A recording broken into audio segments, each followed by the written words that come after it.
The capital நேயர்களுக்கு வணக்கம். நான் உங்கள் நிரஞ்சன். தமிழ்நாடு அரசியல்ல நிறைய மாற்றங்கள் ஏற்பட்டிருக்கு. அதிமுக பாஜக கூட்டணி மீண்டும் உறுதியாயிருக்கு. அண்ணாமலை பாஜகவுடைய மாநில தலைவர் பதவியிலிருந்து நீக்கப்பட்டிருக்காரு, மாற்றப்பட்டிருக்காருன்னு கூட சொல்லலாமே. இதுல டெல்லியில நிறைய சம்பவங்கள் இதையொட்டி நடந்துச்சு. அது எல்லாத்தையும் தான் இந்த வீடியோல நம்ம விரிவா பார்க்க இருக்கிறோம்.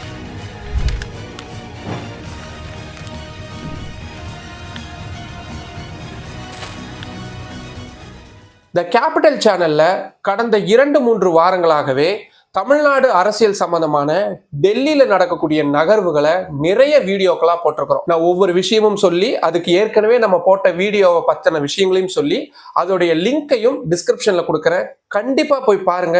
உங்களுக்கு இந்த மொத்த விஷயத்துக்கான அத்தனை தரவுகளும் தகவல்களும் முழுமையா புரியும். நம்ம ஏற்கனவே த கேபிட்டல் சேனல்ல மற்ற ஊடகங்கள் சொல்றதுக்கு முன்னாடி, மற்ற நாளிதழ்கள் சொல்றதுக்கு முன்னாடியே அண்ணாமலை அவர்கள் மாற்றப்பட போறாரு அப்படின்றத மிக உறுதியா சொல்லியிருந்தோம். அதை நம்ம ஏற்கனவே 2-3 தலைப்புகளாகவும் வீடியோவா போட்டிருந்தோம். ஏன் அடிக்கடி அண்ணாமலை டெல்லி வராரு அப்படின்ற தகவலையும் போட்டிருந்தோம். அண்ணாமலையை பலி கொடுத்து பாஜக அதிமுக கூட்டணியை உறுதி செய்ய பாக்குறாங்க அப்படின்ற ஒரு விஷயத்தையும் தனியா போட்டிருந்தோம். அதிமுகவுடைய பொதுச் செயலாளரான எடப்பாடி பழனிசாமி அமித்ஷாவுடைய சந்திப்பு கூட்டணி குறித்து தான் அப்படின்றதையும் நம்ம அடிப்படையிலேயே சொல்லி இருந்தோம்.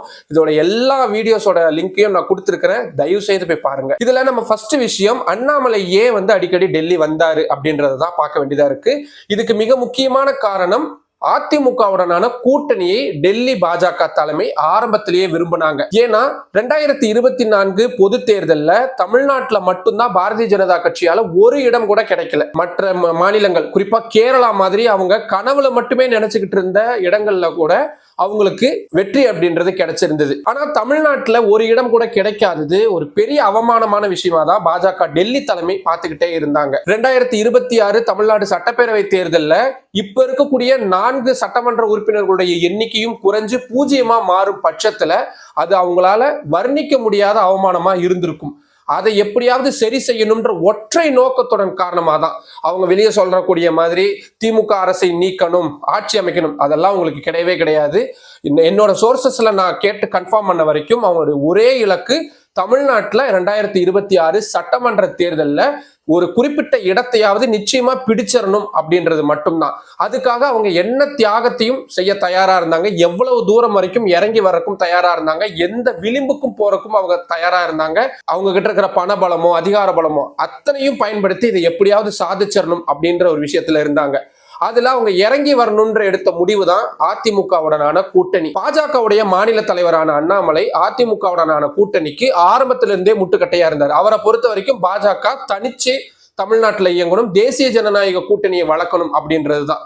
ஆனா அதுல நிச்சயமா அதிமுகவுக்கு இடம் கிடையாது அப்படின்றதுலயும் ரொம்ப உறுதியா இருந்தாரு. எங்க டெல்லி தலைமை அதை எப்படியாவது செஞ்சிருவாங்களோ, தன்னை ஒரு மாதிரி அதுக்காக தயார்படுத்திடுவாங்களோ அப்படின்னு அச்சப்பட்டுதான் அதிமுக மீதும் கடுமையான விமர்சனங்களை, குறிப்பா அதிமுகவுடைய பொதுச் செயலாளர் எடப்பாடி பழனிசாமியை தற்கொலைன்னு சொல்லக்கூடிய அளவுக்கு ரொம்பவும் ஒரு இறங்கி விமர்சனங்கள் செஞ்சாரு அப்படின்னு கூட சொல்லலாம். அதிமுகவுடைய தலைவர்களும் அதுக்கேற்ற மாதிரி தான் ரியாக்ட் பண்ணியிருந்தாங்க. அதனால இவங்களுக்கு இடையில இருந்த அந்த விரிசல் அப்படின்றது பெருசாகிக்கிட்டே போச்சு. ஆனா இது எல்லாத்தையுமே சரி செய்யணும் அப்படின்னு முடிவெடுத்துதான் அண்ணாமலையை முதல்ல கூப்பிட்டு இந்த மாதிரியான நாங்க முடிவு எடுத்திருக்கோம், அதிமுக கூட நாங்க கூட்டணி போக போறோம், உங்ககிட்ட என்ன மாதிரியான தகவல்கள் இருக்கு, நீங்க என்ன முடிவு எடுக்க போறீங்கன்னு கேட்டிருக்காங்க. அதுக்கு அண்ணாமலை அவர்கள் அதுக்கு இசைவு தெரிவிக்கல. தன்னால அதிமுக தலைவர்களுடன் மேடையை பகிர்ந்து கொள்ள முடியாது அப்படின்றத ரொம்ப திட்டவட்டமா சொல்லிட்டாரு. அதுக்கப்புறம் தான் அண்ணாமலையை தலைவர் பதவியிலிருந்து நீக்கிட்டு அதுக்கு பதிலாக அதிமுகவுடன் இணக்கமா போகக்கூடிய நபரை அந்த இடத்துக்கு கொண்டு வைக்கணும் அப்படின்ற முடிவுக்கு டெல்லி தலைமை வராங்க. ஆனா அது அவ்வளவு சுலபமா நடந்தல. அண்ணாமலையை பொறுத்த வரைக்கும் பிரதமர் நரேந்திர மோடி கிட்ட நன்மதிப்பு கொண்டவர், பெரிய அளவுல நம்பக்கூடிய ஒரு தலைவராக தான் இருந்திருக்கிறாரு. ஏன்னா ஒரு யங் பிளட், அது மட்டும் இல்லாம கட்சியை ரொம்ப தீவிரமா வளர்த்து எடுத்துட்டு போறாரு அப்படின்ற மாதிரியான விஷயங்கள். தொடர்ந்து டெல்லியில் இருக்கக்கூடிய அண்ணாமலைக்கு உகந்த அவருக்குன்னு இருக்கக்கூடிய சர்க்கிள்ல இருக்கக்கூடிய நிறைய 2ஆம் மட்ட தலைவர்கள் எல்லாருமே அண்ணாமலையை பற்றின நிறைய பிம்பங்களை டெல்லி பாஜக தலைமை கிட்ட கொடுத்துக்கிட்டே தான் இருந்தாங்க. அதுக்கு கடந்த கால ஆதாரங்கள் நிறைய நம்மளால சொல்ல முடியும். அவருக்கு கொடுக்கப்பட்ட ஊடக வெளிச்சமாகட்டும், பாஜக டெல்லி தலைமையில் அவருக்கு கொடுக்கப்பட்ட முக்கியத்துவம், இது எல்லாமே இருந்தது. ஆனா அண்ணாமலை அவர்கள் செய்ய தவறியது தமிழ்நாடு பாஜக நிர்வாகிகளை ஒருங்கிணைச்சு கொண்டு போறதுல தவறுனதுதான். குறிப்பா அடுத்தடுத்த முக்கிய தலைவர்களா இருந்த KT ராகவன் மாதிரியான நிறைய பேர் சர்ச்சைகளை சிக்கிறாங்க, இல்ல சிக்க வைக்கப்பட்டாங்க அப்படின்னு நிறைய விஷயங்கள் இருந்தது. ஏன் இப்ப தலைவரா வந்திருக்கக்கூடிய நயினார் நாகேந்திரன் கூட 4 கோடி ரூபாய் வாக்காளர்களுக்கு பணம் கொடுக்கறதுக்காக அவர் முயற்சி பண்ணாரு அப்படின்ற மாதிரியான சர்ச்சைகள் கரெக்டா தேர்தல் அப்பவே நடத்தப்பட்டது. இதுக்கு பின்னணியில் எல்லாத்திலுமே அண்ணாமலை இருக்கிறாரு அப்படின்ற மாதிரியான குற்றச்சாட்டுகள் தொடர்ந்து இருந்தது.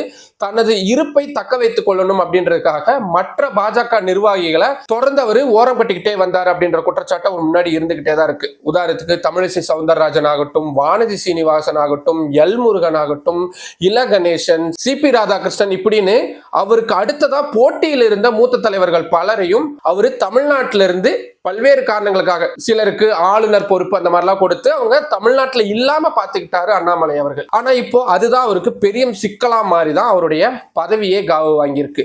ஏன்னா பாஜகவுடைய மாநில நிர்வாகிகள் தொடர்ந்து டெல்லி தலைமை கிட்ட புகார்கள் கொடுத்துக்கிட்டே இருந்தாங்க. இந்த புகார்கள் அமித்ஷா வரைக்கும் போய் அமித்ஷா கிட்ட இருந்து பிரதமர் நரேந்திர மோடி வரைக்கும் போயிருக்கு. ஆனாலும் கூட கடைசி வரைக்கும் அந்த குட் புக்லயே தான் அண்ணாமலை அவர்கள் இருந்துகிட்டே இருந்தாரு. இதுல டர்னிங் பாயிண்ட் ட்விஸ்ட் எப்ப வந்துச்சுன்னா, கடந்த 6ஆம் தேதி தமிழ்நாட்டுக்கு பாம்பன் பாலம் திறக்கக்கூடிய அந்த நிகழ்வுக்காக பிரதமர் நரேந்திர மோடி வந்தப்போ நிர்வாகிகள் பலரும் நேர்ல பார்த்து அவர்கிட்ட இந்த மாதிரியான விஷயங்களை சொல்லியிருக்கிறாங்க. ஏற்கனவே அமித்ஷா அவர்களும் இல்ல இப்பத்திக்கான கால தேவை அப்படின்றது அண்ணாமலை அவர்களை மாற்றணும் அப்படின்றத உறுதியா சொல்லியிருக்கிறாரு. பிரதமர் நரேந்திர மோடி மற்றும் அமித்ஷா அவங்க 2 பேருக்கு இருக்கக்கூடிய உறவு அப்படின்றது 2 பேருமே ஒருத்தர் மேல ஒருத்தர் பயங்கர மரியாதை வச்சிருக்காங்க. 2 பேருடைய கருத்துக்களையும் நிறைய அவங்க ஆலோசிப்பாங்க. அந்த வகையில அண்ணாமலையா அமித்ஷாவா அப்படின்ற இடத்துக்கு வரும் பொழுது பிரதமர் நரேந்திர மோடி ஆப்வியஸ்லி அமித்ஷா அவர்களை தான் தேர்ந்தெடுத்திருக்கிறாரு. அவருடைய வார்த்தைகளுக்கு தான் முக்கியத்துவம் கொடுத்திருக்கிறாரு. அதனாலதான் இந்த அதிரடி மாற்றம் அப்படின்றது ஏற்பட்டிருக்கு.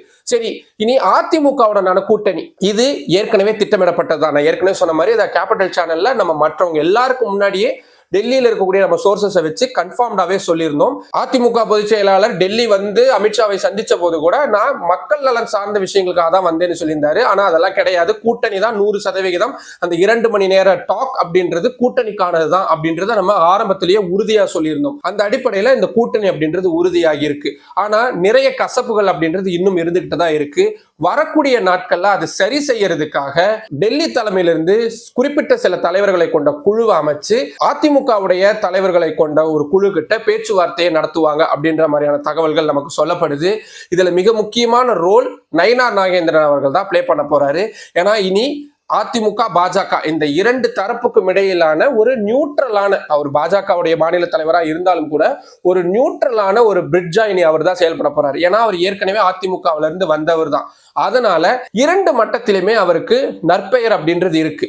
இதை விட மிக முக்கியமான விஷயம், நயினார் நாகேந்திரன் அவர்களுக்கு பாஜக தலைமை கொடுத்திருக்கக்கூடிய டாஸ்க் அப்படின்றதா ரொம்ப முக்கியம். அதுதான் அதிமுகவில் இருக்கக்கூடிய பிரிவினைகளை எல்லாத்தையும் சரி செஞ்சு ஒருங்கிணைக்கணும்.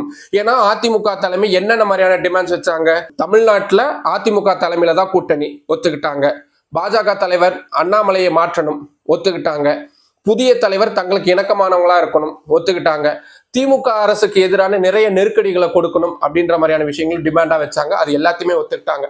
அதுக்கு மாற்றா அதிமுக கிட்ட இருந்து எதிர்பார்க்கிறது ஒருங்கிணைந்த அதிமுக அப்படின்றதுதான். ஆடிட்டர் குருமூர்த்தி வீட்டுல அமித்ஷா அவர்கள் பேசினது எல்லாமே இதை சுத்தி தான் அமைஞ்சிருக்கு.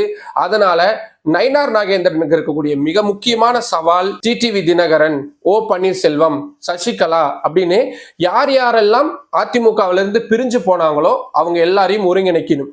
ஒருங்கிணைக்கிறது ஒருவேளை சாத்தியப்படலைன்னா கூட அவங்க அதிமுக கட்சிக்கு ஏற்படுத்தக்கூடிய களங்கம் இல்லாட்டி அவங்க ஏற்படுத்தக்கூடிய விமர்சனங்களையாவது கூடுமான அளவுக்கு குறைக்கணும். அதிமுகவுடைய மற்ற தலைவர்கள் இந்த பிரிஞ்சு போனவங்களை பத்தி பேசாம இருக்கணும். ஏன்னா இது எல்லாமே வரக்கூடிய நாட்கள்ல கூட்டணி அமைச்சிருக்கக்கூடிய சூழல்ல பாஜக அதிமுகவுடைய கூட்டணியே பெருமளவு பிரச்சனைக்குள்ளானதா மாத்திரும். அதனால ரொம்ப தெளிவா இருக்கிறாங்க. அண்ணாமலை அவர்கள் வகிச்சுட்டு வந்த அந்த பொறுப்பு நயினார் நாகேந்திரன் கொடுக்கப்பட்டிருக்கு. இன்னும் கூடுதலான வேலைகளோட அது எல்லாத்தையும் சரி செய்வாரா? அப்படி செய்யும் பட்சத்துலதான் நயினார் நாகேந்திரனுக்கும் பாஜகவில் எதிர்காலம் இருக்கு. இது எல்லாத்தையும் கூட்டி கழிச்சுதான் இவ்வளவு முக்கியமான ஒரு முடிவுக்கு பாஜக தலைமை வந்திருக்காங்க. அவங்களுடைய இந்த அரசியல் காய் நகர்த்தல்கள் எந்த அளவுக்கு பலனளிக்க போகுது அப்படின்றதெல்லாம் தான் வரக்கூடிய நாட்கள்ல ரொம்பவும் இன்ட்ரெஸ்டிங்கான கேள்வியா இருக்குது. அது எல்லாத்தையுமே நம்ம அடுத்தடுத்த வீடியோக்கெல்லாம் பார்க்க போறோம். அதிமுக பாஜக கூட்டணி உறுதியாயிருச்சு. இதை பத்தி நேயர்களாகிய நீங்க என்ன நினைக்கிறீங்க? தேர்தலுக்கு 1 வருஷத்துக்கு முன்னாடி அமைக்கப்பட்டிருக்கக்கூடிய இந்த கூட்டணி எந்த அளவுக்கு தாக்கத்தை ஏற்படுத்தும்? திமுகவுக்கு இது பிரச்சனையை கொடுக்குமா?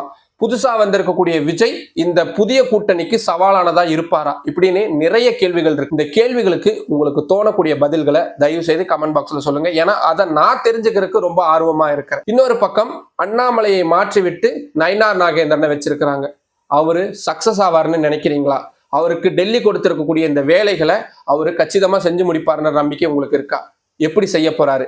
இதை பத்தின விஷயம் உங்களுக்கு எது தோணுனாலும் அதையும் கீழே கமெண்ட் பாக்ஸ்ல சொல்லுங்க.